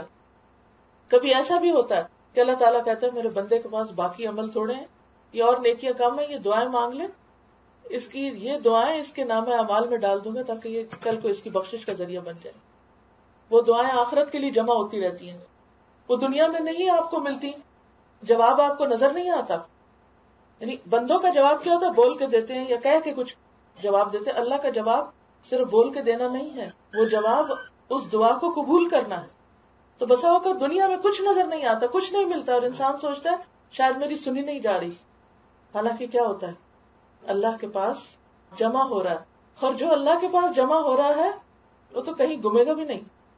جو ہم دنیا میں جمع کر رکھتے ہیں تو یہیں چھوڑ جائیں گے، اور جو وہ وہاں جمع ہو رہا ہے وہ سب آپ کو ملے گا. آپ کسی بھی چیز کی تمنا کریں گے، یہاں تک کہ آتا ہے کہ جنتی اگر بچوں کی تمنا کریں گے کہ اللہ جنت ہمارے پاس بچے ہوں، تو صرف تمنا کریں گے اور اللہ تعالیٰ چلتے پھرتے بچے ان کے سامنے لے آئیں گے. یعنی اب دنیا میں تو کیا ہوتا ہے؟ تکلیف اٹھا کے اسے پیٹ میں رکھو، پھر جنم دو، پھر بڑا کرو. لیکن وہاں کیا ہے؟ وہ صرف خواہش کر لیں آپ. وَلَكُمْ فِيهَا مَا تَشْتَهِي أَنفُسُكُمْ وَلَكُمْ فِيهَا مَا تَدَّعُونَ. جو تمہارے دل خواہش کرے اور جو تم مانگو سب ملے گا. بعض اوقات کیا ہوتا ہے؟ ہم بیمار ہوتے ہیں، ہم کہتے ہیں یا اللہ تمہیں صحت دے دے. دنیا میں صحت نہیں ملتی، لیکن جنت میں کوئی بیمار ہوگا ہی نہیں. دنیا میں ہم کہتے ہیں یا اللہ ایسا بڑھاپا نہ ہو کہ جس کی وجہ سے ہم محتاج ہو جائیں. جنت میں کوئی بوڑھا نہیں ہوگا، سب جوان رہیں گے، سب صحت مند رہیں گے. جو مانگو گے ملے گا. لیکن پہلے یہاں مانگنا شروع کرو، یہاں مانگو. وہ جواب دیتا ہے، وہ جمع کیے جا رہا ہے، اور جتنا مانگتے چلے جاؤ گے اتنا زیادہ جمع ہوتا چلا جائے گا. اور اس وقت انسان جب وہاں اجر دیکھے گا تو پتہ ہے کیا تمنا کرے گا؟ کاش دنیا میں کوئی دعا قبول نہ ہوتی، کاش یہ دنیا میں نہ ملتا، وہ تو وہی رہ گیا جو ملا تھا. وہ آج ملتا کہ جو ہمیشہ کے لیے باقی رہتا. اجیب دعوت الداعی اذا دعانی فلیستجیبوا لی ولیؤمنوا بی لعلہم یرشدون. لہذا انہیں چاہیے میری دعوت کو لبیک کریں، جو میں کہتا ہوں وہ کر لیں، میری بات مانتے جائیں اور مجھ پر ایمان لائیں، یقین رکھیں، اعتماد رکھیں، شاید کہ وہ راہ راست پا لیں اور زیادہ نیکیاں کرنے کا ان کو موقع مل جائے. پھر چند فقہی احکامات بھی بتا دیے گئے قرآن مجید ہی کے اندر. تمہارے لیے روزوں کے زمانے میں راتوں کو اپنی بیویوں کے پاس جانا حلال کر دیا گیا. شروع میں اس کی پابندی تھی، لیکن یہ بہت مشکل چیز تھی، تو اللہ تعالیٰ فرماتے ہیں کہ اب تمہارے لیے یہ حلال ہے. وہ تمہارے لیے لباس ہیں، تم ان کے لیے لباس ہو. لباس انسان کے لیے کیا ہے؟ عیب ڈھانکنے کا ذریعہ، اس کے لیے زینت کا ذریعہ، اس کے عیب چھپانے کا ذریعہ، اس کے لیے کمفرٹ کا ذریعہ، اس کے ساتھ رہنے کا ذریعہ. تو اللہ تعالیٰ نے شوہر اور بیوی کا رشتہ بھی یہاں بتا دیا کہ وہ رشتہ دراصل کیا ہے. بسا اوقات ایسا ہوتا ہے کہ دنیا میں انسان کو وہ ساری چیزیں نہیں ملتی جس کی انسان تمنا کرتا ہے، لیکن اگین اللہ نے جنت میں انسان کے لیے آنکھوں کی وہ ٹھنڈک چھپا رکھی ہے کہ جس کا کوئی دنیا میں اندازہ ہی نہیں کر سکتا، جس کا کوئی تصور ہی نہیں کر سکتا. لہٰذا اگر دنیا میں کسی کو کسی بھی قسم کی کوئی کمی ہے تو وہ اس پر مایوس نہ ہو، وہ اللہ سے بہتر امید رکھے، کیونکہ یہ زندگی تو صرف ایک ٹیسٹ ہے، امتحان ہے کہ کیسے کرتے ہو، یہاں کیا کرتے ہو، خوشی میں کیا کرتے ہو اور غم میں کیا کرتے ہو، کچھ پا کر کیا کرتے ہو اور نہ ملنے کی صورت میں کیا کرتے ہو. وَإِنَّ الدَّارَ الْآخِرَةَ لَهِيَ الْحَيَوَانُ. اور بے شک آخرت کا گھر، اصل زندگی تو وہاں ہے، زندگی تو وہ ہے. لہٰذا اس زندگی کو لک فارورڈ کرے، اس کا انتظار کرے، اس کے لیے تیاری کرے کہ جب نعمتیں ملیں گی تو کبھی ختم نہ ہوگی. اللہ کو معلوم ہو گیا کہ تم لوگ چپ کے اپنے آپ سے خیانت کر رہے تھے، یعنی کنفیوژن میں تھے، ڈاؤٹ فل تھے، اور وہ حکم ماننا تمہارے لیے مشکل ہو رہا تھا، مگر اس نے تمہارا قصور معاف کر دیا اور تم سے درگزر فرمایا. اب تم اپنی بیویوں کے ساتھ شباشی کرو اور جو لطف اللہ نے تمہارے لیے جائز کر دیا اسے حاصل کرو. اس سے یہ پتہ چلتا ہے کہ شوہر اور بیوی کا جو خاص تعلق ہے وہ بھی عبادت ہے. بسا اوقات انسان پہ وہ گراں بھی گزر سکتا ہے، بھاری اور مشکل بھی معلوم ہوتا ہے، لیکن اگر انسان یہ سمجھے کہ یہ بھی ایک عبادت ہے تو اس میں بھی ایک اجر ہے. نیز راتوں کو کھاؤ پیو، یعنی رات کے وقت روزہ نہیں، اس سے منع کیا گیا کہ انسان دن کو بھی روزہ رکھے اور پھر رات کو روزہ رکھے. رات پوری انسان کھا سکتا ہے یہاں تک کہ سحر کا وقت ہو جائے، چاہے یہ شب کی دھاری سے سپید صبح کی دھاری نمایاں نظر آ جائے، یعنی رات کا اندھیرا صبح کی روشنی میں بدلنے لگے، تب یہ سب کام چھوڑ کر رات تک اپنا روزہ پورا کرو. یعنی افطار کیا ہے؟ سورج غروب ہوتے ہی. اور اس میں جلدی کرنی چاہیے، تاخیر نہیں. اور جب تم مسجدوں میں معتکف ہو یعنی اعتکاف کی حالت میں ہو تو بیویوں سے مباشرت نہ کرو. اور بہترین اعتکاف کیا ہے؟ آخری 10 دن کا اعتکاف، جو نبی صلی اللہ علیہ وسلم کی سنت ہے، کیونکہ اس میں پھر طاق راتیں بھی ہوتی ہیں. عام طور پہ گھر میں انسان جب دیگر کام کاج میں ہوتا ہے تو پھر مشکل ہوتی. بہتر یہ ہے کہ اگر آپ ان دنوں کی چھٹی لے سکیں، اپنا کام چھوڑ سکیں، یا اگر بچے بڑے ہو چکے ہیں اور آپ پر کوئی ڈیپینڈنٹ نہیں ہے تو آپ اپنے ان 10 دنوں کو عبادت کے لیے وقف کریں. معلوم نہیں اگلا سال زندگی میں آتا ہے یا نہیں، تو اس میں شب قدر کی رات جو 1000 مہینوں سے بہتر ہے اس کی عبادت نصیب ہو اور دعائیں زیادہ سے زیادہ آپ مانگ سکیں. فرمایا جب تم مسجدوں میں ہو تو بیویوں سے مباشرت نہ کرو، کیونکہ اعتکاف مسجد میں ہوتا ہے. یہ اللہ کی باندھی ہوئی حدیں ہیں، ان کے قریب نہ پھٹکنا. اس طرح اللہ اپنے احکام لوگوں کے لیے کھول کھول کے بیان کرتا ہے. توقع ہے کہ وہ غلط رویے سے بچیں گے، یعنی غلط کام نہیں کریں گے، کیونکہ غلط کام چھوڑنا ہی تقویٰ ہے. تقویٰ کیا ہے؟ اللہ کی اطاعت کرنا اور ان کاموں کو چھوڑ دینا کہ جس سے اللہ نے منع کیا ہے. جہاں تک روزے کے احکامات کا تعلق ہے، آپ ایک دفعہ پڑھ لیجئے تاکہ آپ کو ریمائنڈر ہو جائے کہ مثلاً چاند دیکھ کر آپ کو کون سی دعا پڑھنی ہے، افطاری کے وقت کون سی دعا پڑھنی ہے، اگر آپ کسی کے یہاں افطار کر رہے ہیں تو ان کو کیا دعا دینی. کیونکہ بسا اوقات ہم کھانے کی تعریف کر دیتے ہیں، کھانا پکانے والے کی تعریف کر دیتے ہیں، لیکن دعا نہیں دیتے جو کہ اس کو واقعی کام آنے والی ہے. تعریف تو جٹ میں ختم ہو جاتی ہے نا، لیکن دعا فائدہ دیتی ہے. پھر اسی طرح یہ ہے کہ روزے میں اگر نقصیر وغیرہ ہو اور باقی سرما لگانا یا مختلف ذائقہ چکھ لینا چیزوں کا، یعنی کہ روزہ کن چیزوں سے ٹوٹتا ہے اور کن چیزوں سے نہیں. اور حاملہ اور دودھ پلانے والی عورتوں کے بارے میں احکامات، اور تراویح کے بارے میں کچھ چیزیں، اور لیلۃ القدر کی خاص دعا. اور اس سے ایک ریمائنڈر آپ کو ہو جائے گا. میں نے جان بوجھ کر یہ سارے احکامات کی ڈیٹیل آپ کے لیے چھوڑ دی ہے. صرف چند چیزوں کے بارے میں توجہ آپ کی دلانا چاہوں گی کہ رمضان میں تراویح کا خاص طور پر اہتمام کیجیے، یعنی عام نمازیں بھی وقت پر ادا کیجیے، کیونکہ نماز جو ہے وہ اللہ کے قرب کا ذریعہ ہے. اور روزہ ہم کس لیے رکھ رہے ہیں؟ کہ اللہ کا قرب نصیب ہو. تو روزے کی حالت میں مزید نمازوں کے بارے میں کانشیس رہیں، کیونکہ اگر روزہ تو ہے لیکن کئی لوگ نماز ہی نہیں پڑھتے، یا یہ ہے کہ نماز وہی جلدی جلدی نہیں. آپ نے اپنے لیے ایک ٹارگٹ رکھنا ہے کہ اس رمضان میں انشاءاللہ آپ زیادہ سے زیادہ اچھی نماز خشوع خضوع کے ساتھ ادا کریں گے انشاءاللہ تعالی. پھر یہ ہے کہ خصوصی طور پر تراویح، تو تراویح میں آپ یہ ہے کہ چونکہ سارا قرآن حفظ نہیں ہے، خود پڑھنا مشکل بھی ہوتا ہے، اکیلے پڑھنا، تو کوشش کریں کہ آپ کے قریب کوئی بھی اگر مسجد ہے اور اس میں خواتین کا الحمدللہ یہاں تو ہر جگہ اہتمام ہوتا ہے مسجدوں میں، تو تھوڑا سا وقت نکالیں اور تراویح جو ہے باجماعت جا کر ادا کر لیں. اور یاد رکھیے تراویح جو ہے یہ آپ رات کے اول حصے میں بھی پڑھ سکتے ہیں، پچھلے حصے میں بھی، تہجد کے وقت بھی، کیونکہ سحری کے وقت میں خاص طور پر دعائیں قبول ہوتی ہیں. تو اگر آپ ساری اکٹھی نہ پڑھ سکے رات کو سونے سے پہلے تو آپ آدھی آدھی بھی بانٹ سکتے ہیں، لیکن بسا اوقات مسجد میں تو صرف رات کے پہلے حصے میں ہی یہ نوافل ادا ہوتے ہیں. اس کے بارے میں حدیث ہے صحیح مسلم کی، نبی صلی اللہ علیہ وسلم نے فرمایا فرض نماز کے بعد افضل نماز رات کی نماز ہے، یعنی تہجد کی نماز. تو خواہ رات کے پہلے حصے میں پڑھیں یا پچھلے حصے میں پڑھیں، زیادہ افضل تو پچھلے حصے میں پڑھنا ہے، لیکن جو بھی آپ کو میسر ہو. اور پھر چونکہ رمضان میں قرآن نازل ہوا ہے تو کوشش کریں کہ قیام کی حالت میں ایک پورا قرآن جو ہے وہ آپ سن سکیں، اور وہ تراویح میں ہی ہو سکتا ہے. لہٰذا جہاں بھی آپ شروع کریں وہیں پر مکمل کریں. کچھ لوگوں کی عادت ہوتی ہے ایک دن ایک مسجد چلے گئے، دوسرے دن دوسری چلے گئے، تیسرے دن تیسرے، اور اس سے کیا ہوتا ہے کہ قرآن مکمل نہیں ہوتا. ایک جگہ ذہن بنائیں اور وہاں اول سے آخر تک مکمل کریں، الا یہ کہ کوئی مجبوری ہو، تاکہ وہ پورا ایک سیکوینس کے ساتھ آپ کا چلے. جن دنوں میں آپ کو نماز نہیں پڑھنا، کوشش کریں کہ اتنا حصہ آپ کسی ٹیپ سے یا کسی کیسٹ وغیرہ سے سن کر اس کو مکمل کر لیں، تاکہ ایک پورے قرآن کی لسننگ مکمل ہو جائے.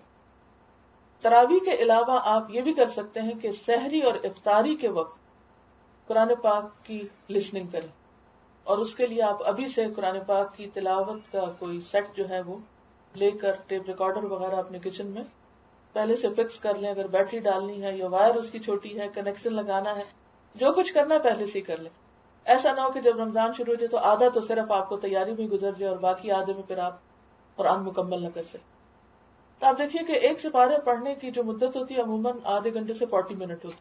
اگر آپ ہر روز تھوڑا صبح اور تھوڑا شام آپ سن لیں تو آپ دیکھیں گے کہ پورا قرآن پاک مکمل ہوگا. اسی طرح فہم القرآن کے نام سے جو 2 گھنٹے پر مشتمل ایک سی ڈی ہے، کیسٹ ہے، وہ بھی آپ ایسے کر سکتے ہیں کہ 1 گھنٹہ صبح اور 1 گھنٹہ شام سن کر ترجمے کے ساتھ آپ اپنا قرآن پاک مکمل کر لیں. نبی صلی اللہ علیہ وسلم کا طریقہ کیا تھا کہ رمضان میں آپ جبریل علیہ السلام کے ساتھ دورہ کیا کرتے تھے. تو جو لوگ بھی روزانہ 1 سپارے کا ترجمہ سننا چاہیں، آن لائن بھی پروگرام ہوگا جہاں جہاں بھی آپ کے لیے میسر ہو. لیکن میک اے پوائنٹ کہ رمضان میں 1 دفعہ پورا ترجمے سے بھی گزرنا ہے، چاہے آپ اپنی گاڑی میں سنیں، چاہے آپ یہاں پر آن کیمپس آ کے سنیں، یا کسی بھی مسجد میں ہو رہا ہے. تو الحمدللہ آپ خوش قسمت ہے کہ ہر طریقے سے آپ کے لیے فیسلٹی موجود ہے. اگر آپ الہدا کی ویب سائٹ پہ جائیں تو آپ کو ڈیٹیل میں سارے پروگرام ملیں گے، نہ صرف یہ کہ یہاں کے لیے بلکہ UK کے لیے بھی اور دیگر ممالک کے لیے بھی مختلف اوقات میں اس پروگرام کو ریلے کرنے کی سہولت رکھی گئی. پھر آپ دیکھیے کہ قرآن چونکہ شفا ہے، قرآن پاک میں آتا ہے یا ایھا الناس قد جاءکم موعظۃ من ربکم وشفاء لما فی الصدور. تو سینے کی جو بیماریاں، دل کی جو بیماریاں، ان کے لیے خصوصی طور پر شفا. تو روزہ صرف کھانے پینے کا روزہ نہیں ہوتا، روزہ جو ہے وہ دل کا روزہ بھی ہوتا ہے، آنکھ کا روزہ بھی ہوتا ہے، کان کا روزہ بھی ہوتا ہے. اور ان آنکھ کان کا تعلق کس سے ہوتا ہے؟ دل سے ہوتا ہے، اور تقویٰ بھی دل میں ہوتا ہے. تو اس کے لیے سب سے بہترین نسخہ کیا ہے؟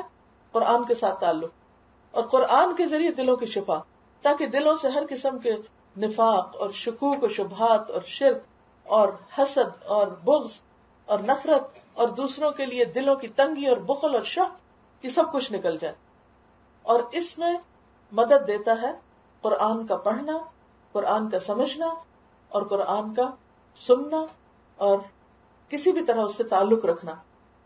اور یہ بھی یاد رکھیے کہ قیامت کے دن قرآن بطور خاص شفاعت کرے گا، سفارش کرے گا. حدیث میں آتا ہے روزہ اور قرآن قیامت کے دن بندے کے لیے سفارش کریں گے.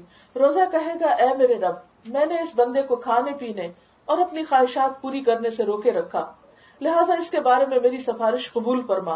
قرآن کہے گا اے میرے رب، میں نے اس بندے کو رات سونے سے روکے رکھا، لہٰذا اس کے بارے میں میری سفارش قبول فرما. چنانچہ دونوں کی سفارش قبول کی جائے گی. لہٰذا 2 چیزیں خاص طور پر آپ کو کرنا ہے، اور وہ کیا ہے؟ روزے کے ساتھ قرآن. اور اس میں اگر کچھ پارٹ میمورائزیشن کے لیے بھی آپ رکھیں تو زیادہ فائدہ ہوگا. اور پھر خصوصی طور پر جب ایک مجلس میں بیٹھ کر آپ سنتے ہیں قرآن، تو اس مجلس پر اللہ کی رحمت نازل ہوتی ہے، اور فرشتوں کے پاس اللہ تعالیٰ ایسے لوگوں کا ذکر کرتے ہیں کہ دیکھو ان بندوں کو کہ جو اکٹھے بیٹھ کر مجھے یاد کر رہے ہیں. کیونکہ بندہ جب تنہائی میں یاد کرتا ہے تو اللہ تعالیٰ تنہائی میں یاد کرتا ہے، جب بندوں کے بیچ میں یاد کرتا ہے تو اللہ تعالیٰ فرشتوں میں اس بندے کو یاد کرتے ہیں. اور اللہ کا یاد کرنا ہماری یاد سے بہت زیادہ بہتر ہے اور ہمارے لیے عزت اور آنر کی بات ہے.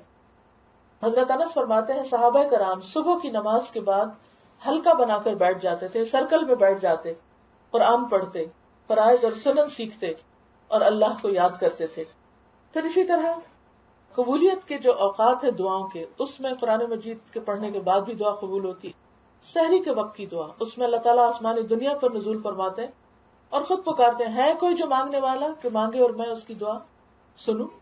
تو اس وقت بھی آپ خصوصی طور پر دعائیں کریں، خصوصاً استغفار، کیونکہ قرآن پاک میں آتا ہے وَبِالْأَسْحَارِ هُمْ يَسْتَغْفِرُونَ، سحری کے وقت وہ استغفار کرتے ہیں. یعنی صبح کا جو خصوصی ذکر، ویسے تو آپ درود شریف بھی پڑھیں اور بھی تسبیح کریں، آیت کریمہ بھی پڑھیں، لیکن صبح سحری پکاتے وقت خصوصی طور پر استغفار، استغفر اللہ، اللہم اغفر لی، کیونکہ آپ ان لوگوں کی صف میں شامل ہو جائیں گے وَبِالْأَسْحَارِ هُمْ يَسْتَغْفِرُونَ. پھر اسی طرح جس چیز کا اہتمام کرنا وہ صدقہ و خیرات ہے. حدیث میں آتا ہے کہ نبی صلی اللہ علیہ وسلم بہت زیادہ سخاوت کرنے والے تھے، لیکن رمضان میں وہ تیز آندھی سے زیادہ سخاوت کرتے تھے جب وہ جبریل سے ملاقات کرتے، حین یلقاہ جبریل، کیونکہ جبریل کے ساتھ کیا کرتے تھے آپ؟ قرآن مجید کی دہرائی کرتے تھے. تو قرآن مجید پڑھنے کا جو اثر عملی طور پر ہماری زندگی میں ہونا چاہیے وہ کیا؟ کہ ہم زیادہ سے زیادہ اللہ کے راستے میں دینے والے بنے. اب دیکھیں کہ قیامت کے دن جب جنت کے دروازے کھولے جائیں گے تو اس وقت جو شخص سب سے زیادہ صدقہ کرنے والا ہوگا اس کے لیے صدقے کا باب کھلے گا، جو سب سے زیادہ روزے رکھنے والا ہوگا اس کے لیے باب الریان کھلے گا، جو سب سے زیادہ نمازیں پڑھنے والا ہوگا اس کے لیے باب الصلاۃ کھلے گا. اسی طرح اور دروازے بھی جو جس نیکی میں آگے ہوں گے وہ اس خاص دروازے سے جنت میں لے جائے جائیں گے. تو نبی صلی اللہ علیہ وسلم جب یہ حدیث بیان کر رہے تھے تو حضرت ابو بکر کہتے ہیں کہ کیا کوئی ایسا شخص ہوگا کہ جس کو ہر دروازے سے کال آئے کہ تم یہاں سے داخل؟ تو آپ نے فرمایا کہ مجھے امید ہے کہ وہ تم ہوگے. اس کے پیچھے کیا حکمت ہے؟ ہر نیکی میں آگے، ہر نیکی کے کام میں آگے. اچھا ہم کیا کہتے ہیں؟ ہم اتنا صدقہ کرتے ہیں، اچھا چلو نماز نہ بھی پڑھی تو کیا ہو. نہیں، ایسا نہیں ہے. ہمیں شوق یہ ہونا چاہیے کہ ہم ہر نیکی میں سب سے آگے. ہمیں اس بات میں کمپیٹ کرنا چاہیے کہ سب سے زیادہ میں قرآن پڑھوں اس رمضان میں، سب سے زیادہ میں صدقہ خیرات کروں، سب سے زیادہ میری عبادت اچھی ہو. یعنی کہ میری کوئی تراویح جو ہے وہ مس نہ ہو، اور کوئی حصہ قرآن کا اس میں سننے کو مس نہ ہو.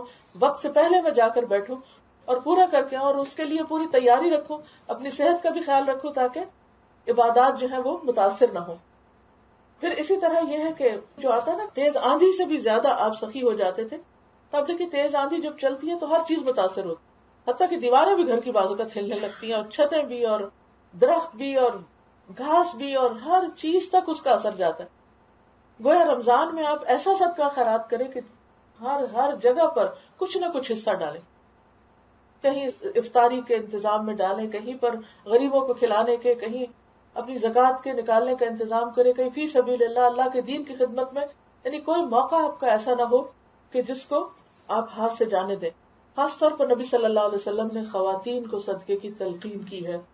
آپ نے فرمایا یا معشر النساء تصدقن ولو من حلیکن فإنکن اکثر اہل جہنم یوم القیامہ. اے خواتین کی جماعت، تم صدقہ کرو، چاہے اپنے زیورات ہی سے کرو. کیونکہ بعض اوقات ہم کہتے ہیں ہم تو کماتے نہیں، ہمارے پاس پیسے نہیں، کچھ نہیں، لیکن زیور تو ہر عورت کے پاس کچھ نہ کچھ ہوتا ہے.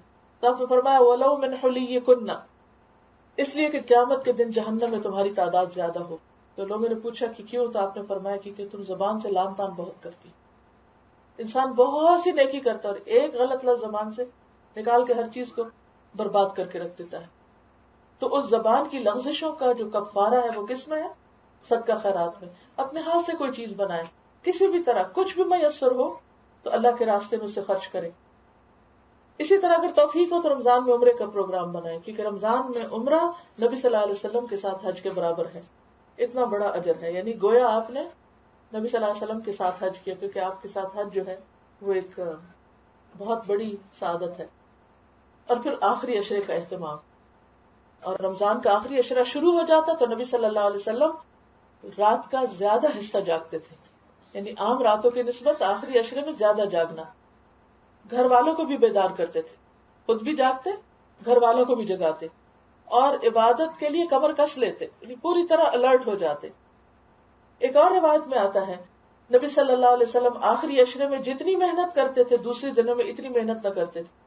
گویا نظر آنا چاہیے کہ ہاں یہ اسپیشل دن ہے. یعنی رمضان سارا اسپیشل ہے، لیکن اس میں بھی آخری عشرہ مزید اسپیشل ہے. اور آخری عشرے میں چونکہ ليلۃ القدر ہے اس کا بھی اہتمام کرے. اپنی ایک ڈائری بنا لے، اس پر اپنی خاص دعائیں لکھ لے کہ کہیں ایسا نہ ہو بھول جائیں. ہوتا پتہ کیا ہے، آخری عشرے میں جا کے تھوڑی تھکاوٹ بھی ہونے لگتی، تھوڑی کمزوری بھی ہونے لگتی.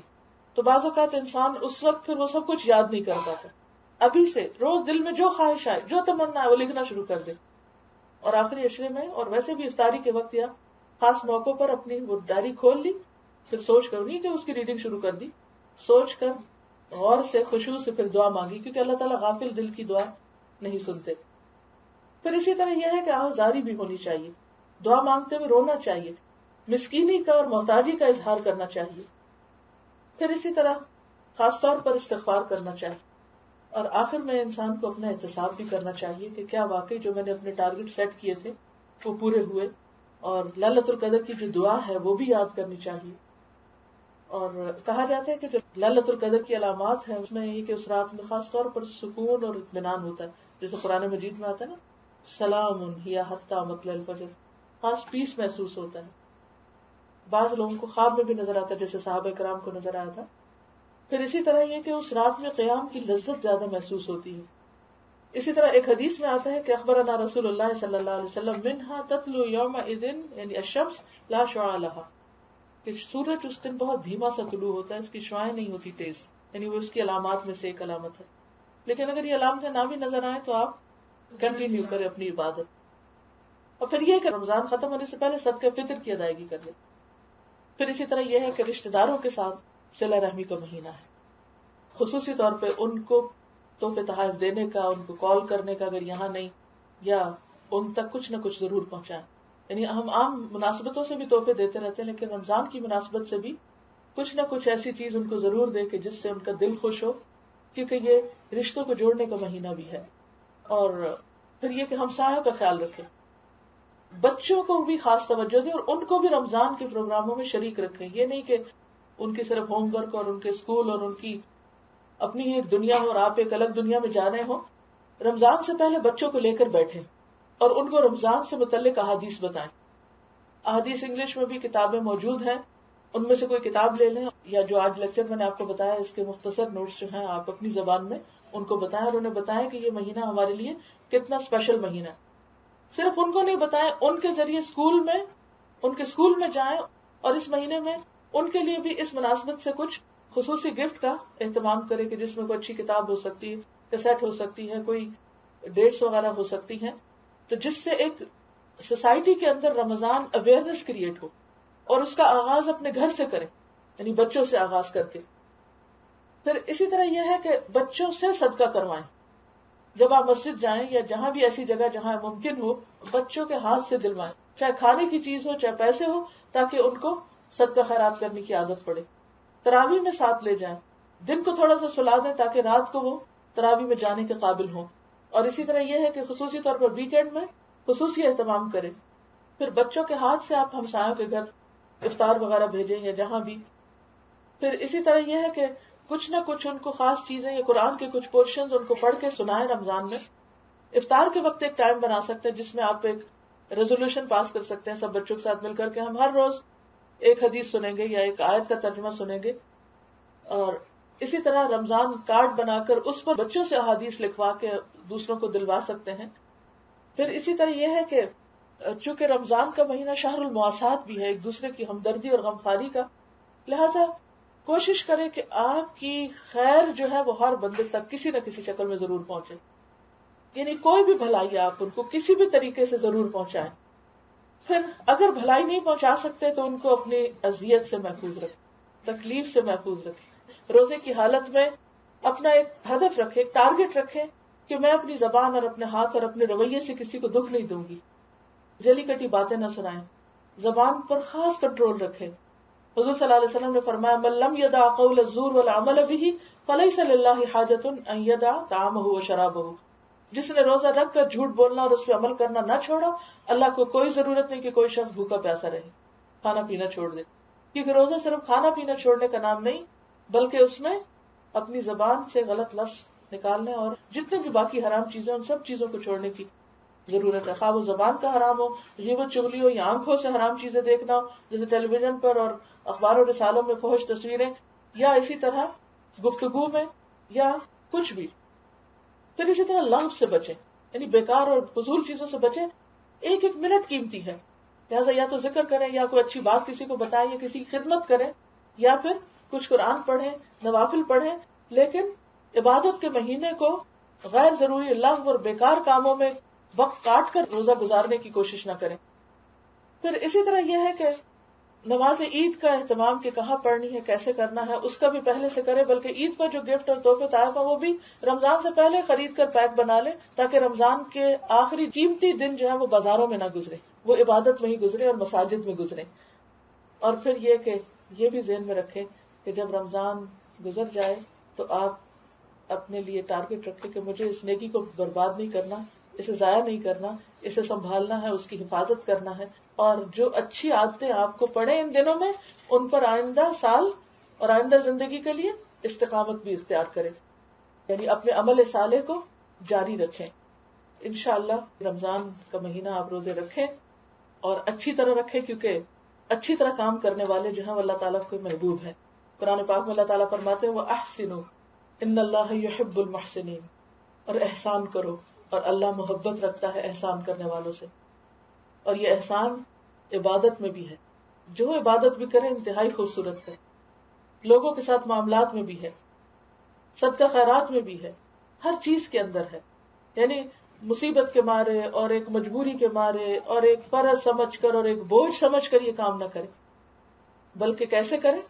خوبصورت بنا کر دل کی خوشی کے ساتھ. آپ دیکھیں کسی بھی کام میں جب ہم اپنا دل ڈال لیتے ہیں نا تو وہ کام انجوائبل ہو جاتا ہے. رمضان کو انجوائے کریں, یہ نہ کریں کہ اچھا اتنی لسٹ بتا دی آپ نے یہ سارے کام کرنے کی کیسے ہوگی, سب ہو جاتا ہے. صرف ایکسپٹ کر لے کہ کرنا ہے, نیت کر لے, ارادہ کر لے, دعا مانگے, پلان کر لے, تو انشاءاللہ سب کچھ ہو جائے گا. نماز پڑھے تو اس سے لذت حاصل کرے, روزہ رکھے تو اس سے خوشی حاصل کرے. وہ فرحتان جو بات آتی ہے نا کہ اختتام پر آپ کو خوشی ہو, تراویح پڑھے تو آپ کو تراویح کے بعد ایک خوشی کا احساس ہو, کیونکہ منافق کی نماز سستی کی نماز ہوتی ہے, منافق کا صدقہ مجبوری کا صدقہ ہوتا ہے. اور ہاں یہ ضرور احتیاط کرے کہ کوئی بھی عبادت اتنی زیادہ نہ کر دیں کہ آپ تھک جائیں اور باقی دنوں کی ہر چیز ہی چلی جائے, کیونکہ اتنی ہی عبادت کا حکم ہے جتنی کسی میں استطاعت ہے. کچھ لوگوں میں زیادہ طاقت ہوتی ہے, کچھ میں کم ہوتی ہے. تو ہر ایک کا سوال کس کے مطابق ہے, اس کی استطاعت کے مطابق ہے. اور ابن القیم یہ کہتے ہیں کہ رمضان میں جتنے بھی کرنے کے کام ہیں ان سب میں جو بہترین چیز ہے وہ قرآن کے ساتھ تعلق ہے اور قرآن میں غور و فکر ہے. اگر لوگ اس کی لذت کو جان لیں تو وہ کسی بھی قیمت پہ اسے چھوڑنے کو تیار نہ ہو. لہذا اپنے قرآن کے پڑھنے پڑھانے کا اور جو آپ کی روٹین ہے اس کو, یعنی اس سال کے رمضان کا اگر آپ ٹارگٹ رکھیں کہ میں انشاءاللہ باقی چیزوں میں احسان کے درجے تک پہنچنے کے ساتھ ساتھ خصوصی طور پر قرآن کے ساتھ اپنے تعلق کو اور مضبوط کروں گی. اگر مجھے تجوید نہیں آتی تو تجوید ٹھیک کروں گی. موقع غنیمت جانے, بجائے اس کے کہ بہت کثرت سے غلط سلط پڑھے, جتنا پڑھے اس کو زیادہ سے زیادہ درست کرنے کی کوشش کریں. پھر اسی طرح یہ ہے کہ مزید اگر آپ کی تجوید اچھی ہے تو پھر آپ اس کے معنی میں اور غور و فکر کریں, اور اس میں غور و فکر کا طریقہ یہ بھی ہے کہ کسی اور کے ساتھ شیئر کریں. لہٰذا جو لوگ دورے قرآن میں آئے جس بھی طریقے سے قرآن کو سیکھے وہ اس کو دوسروں کے ساتھ شیئر کریں, کیونکہ قرآن مذاکرے سے دلوں میں زیادہ اترتا ہے. تو اللہ تعالیٰ سے دعا ہے کہ اللہ تعالیٰ ہمیں بہترین عمل کی توفیق عطا فرمائے, اور ہمیں واقعی یہ رمضان ایسا رمضان نصیب ہو کہ جس میں ہماری ایمان کی تجدید ہو, اللہ کی قربت اور محبت نصیب ہو, اور ہم زیادہ سے زیادہ نیکیاں کر سکیں اور احسان کے درجے کو پہنچ سکیں. آخر دعوانا الحمد للہ رب العالمین. سبحانک اللہم و بحمدک نشہد ان لا الہ الا انت نستغفرک و نتوب الیک.